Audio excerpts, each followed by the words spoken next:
Daug fondų lygu daugiau saugumo, skamba logiškai, bet ne visada.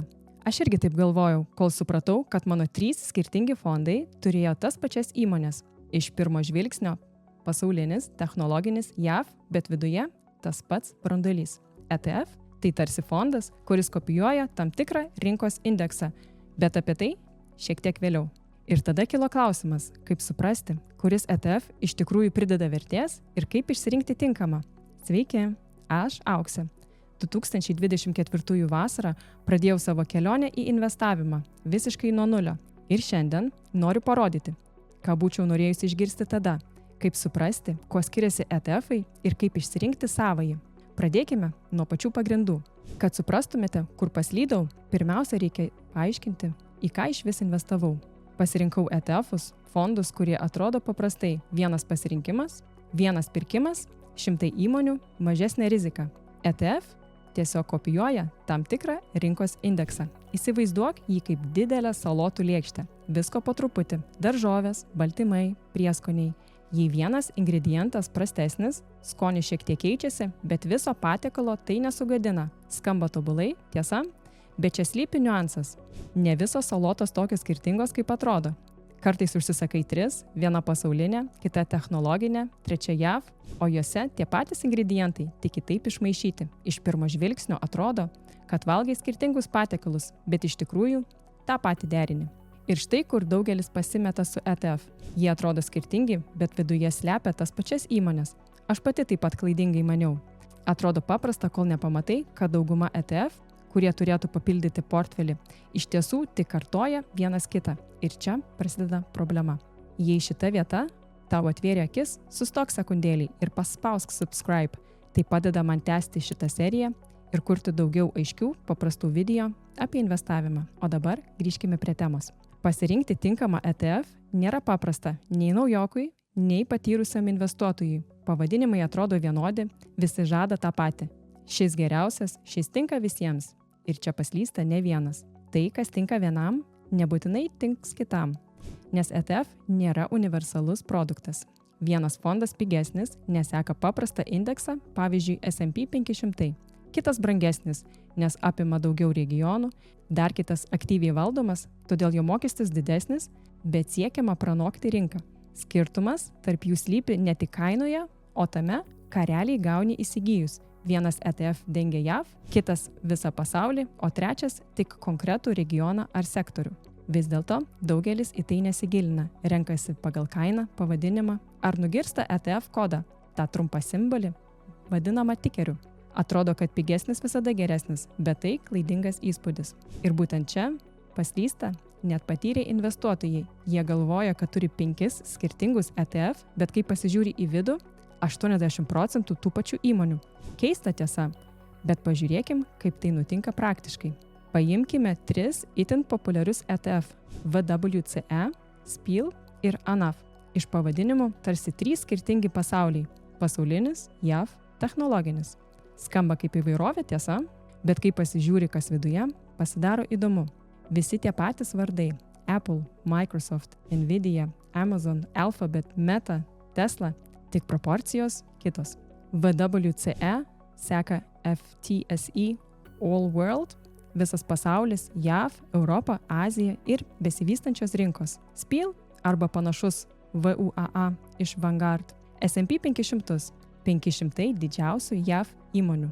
ANAF, Nasdaq 100, 100 didžiausių JAV technologijų ir augimo įmonių be bankų. Iš tolo 3 skirtingi fondai, bet iš arti tas pats branduolys. Tik kitaip pasvertas, net top 10 pozicijų svoriai labai panašus. Skiriasi ne tai, ką perki, o kiek kiekvieno ingrediento dedi į dubenį. Įsivaizduok 3 lėkštes. VWCE, visos pasaulio salotos, kur JAV vis tiek didžiausias kąsnis, bet šalia dar rasi Europos ir Azijos skonių. SPIL, JAV lėkštė, mažiau pasaulio, daugiau Amerikos, o ANAF technologijų mega porcija, kur dominuoja IT milžinai. Skonis pats intensyviausias. Ir tada supranti, VWCE prideda pasaulio skonių, SPIL šiek tiek dėmesį į JAV, o ANAF dar labiau sustiprina technologijų skonį. Ką tai reiškia praktiškai?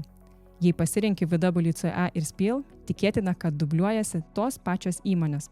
Jei pridedi dar ANAF, gauni daugiau to paties branduolio, nedaugiau diversifikacijos, o daugiau tos pačios rizikos. 3 skirtingai atrodantis ETF gali būti kaip 3 skirtingi padažai, užpilti ant tų pačių ingredientų. Skonis kinta, bet bazė lieka ta pati. Ir štai esmė. Prieš pasiimdamas ETF pasitikrink, ar naujas fondas iš tikrųjų prideda naujų įmonių į regionų, ar tik padidina tų pačių gigantų svorį. Kai tai pamatai, supranti, kad vien žinoti, kas viduje, neužtenka. Reikia išmokti rinktis protingai. Bet čia atsiranda nauja bėda. Kaip žinoti, kuris iš jų iš tikrųjų tinka tau? Nes ant popieriaus visi atrodo tobuli. Iš pirmo žvilgsnio jie visi panašus. Maži mokesčiai, plati diversifikacija, patikimi pavadinimai. Bet skirtumas slypi ne aprašyme, o tame, kiek fondas dera su tavo tikslais ir rizikos lygiu. Todėl reikia paprastos, logiškos sistemos, kuri padėtų suprasti, kas tau iš tiesų tinka. Taigi, kaip ta sistema atrodo praktikoje? Yra keli paprasti kriterijai, kurie padeda aiškiai įvertinti, ar ETF tinka tavo tikslams. Pirma, regionas. Ar nori investuoti visą pasaulį, ar tik į vieną rinką, pavyzdžiui JAV. Tai pagrindinis pasirinkimo taškas. Vienas fondas suteikia globalų vaizdą, kitas koncentruotesnį, bet siauresnį. Įdomu tai, kad net toks JAV indeksas kaip S&P 500 preliminariais skaičiavimais atneša apie 30% pajamų iš globalios rinkos. Todėl net pasirinkdamas JAV fondą iš dalies investuoji visame pasaulyje. Antras – valiuta. Jei taupai eurais, dažnai pravartu rinktis ETF, kurio bazinė valiuta taip pat eurai. Taip išvengsi konvertavimo mokesčių ir valiutų svyravimų, kurie ilgainiui gali suvalgyti dalį grąžos. Kiti kaip tik mėgsta dolerinius aktyvus, kai doleris nusilpęs. Viskas priklauso nuo tavo strategijos. Trečia – dividendai. Ar nori, kad fondas dividendus automatiškai reinvestuotų? Angliškai accumulating. Ar kad juos gautum į savo sąskaitą? Angliškai distributing. Nėra teisingo pasirinkimo. Tai vėlgi tik skirtingos strategijos. Įdomu tai, kad ilgainiui reinvestuojantis fondai dažnai sukuria stipresnį sudėtinių palūkanų efektą. Net jei skirtumas atrodo mažas, po 14 metų jis gali siekti 100 ar net 1000 eurų.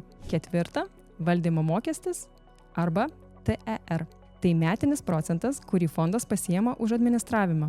Paprastai viskas iki 0,3% laikoma mažų mokesčių.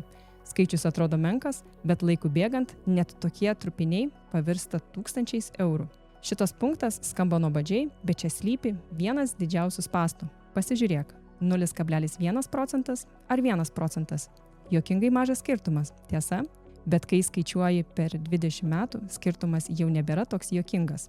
Tarkime, pradinė suma 10 000 eurų, investavimo laikotarpis 20 metų, vidutinė metinė grąža prieš mokesčius 7%.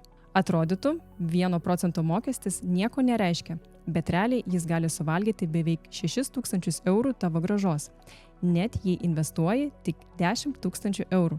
O jei dar kas mėnesį investuotum papildomai, per 20 metų tas skirtumas galėtų siekti net kelis 10 000 eurų.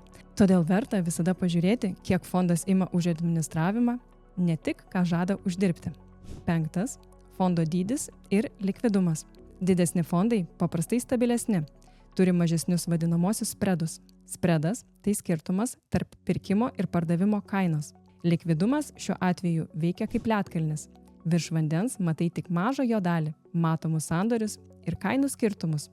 Bet po paviršiumi slypi kur kas daugiau – rinkos gylis. Tikrasis pirkėjų ir pardavėjų skaičius, kuris lemia, kaip greitai ir kokią kainą galėsi parduoti savo investiciją. Kuo fondas didesnis, tuo šis nematomas likvidumo sluoksnis gilesnis ir stabilesnis. 6. Replikacijos būdas. Fiziniai ETF realiai perka įmonių akcijas, kurias tu netiesiogiai valdai. Sintetiniai naudoja išvestinės priemonės.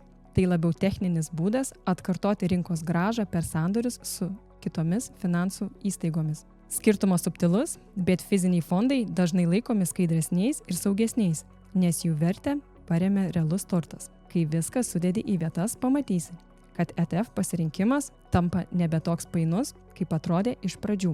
Galų gale, esmė visai ne tame, kiek ETF turi. Svarbiausia ir supranti, ką kiekvienas iš jų iš tiesų duoda tavo portfelyje.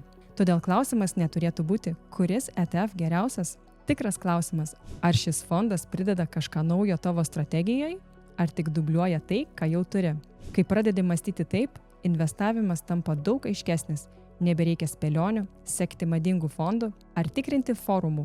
Tu žinai, kodėl perki, ką gauni ir kaip tai dera su tavo tikslu. Ir būtent tada diversifikacija įgauna tikrą prasme. Ne dėl kiekybės, o dėl sąmoningumo. Ne dėl skambių pavadinimų, o dėl logikos, kuris stovi už kiekvieno sprendimo. Jei šis video padėjo aiškiau susidėlioti mintis apie ETF, kviečiu paspausti subscribe. Čia kalbu tik apie tai, kas iš tikrųjų prideda vertės portfeliui. O jei nori geriau suprasti, ką iš tiesų perki per ETF, pažiūrėk kitą video. Kas iš tiesų valdo rinką, top 10 S&P 500 gigantai. Ten pamatysi, kodėl tie patys vardai taip dažnai kartojasi skirtingose fonduose. Iki kito karto.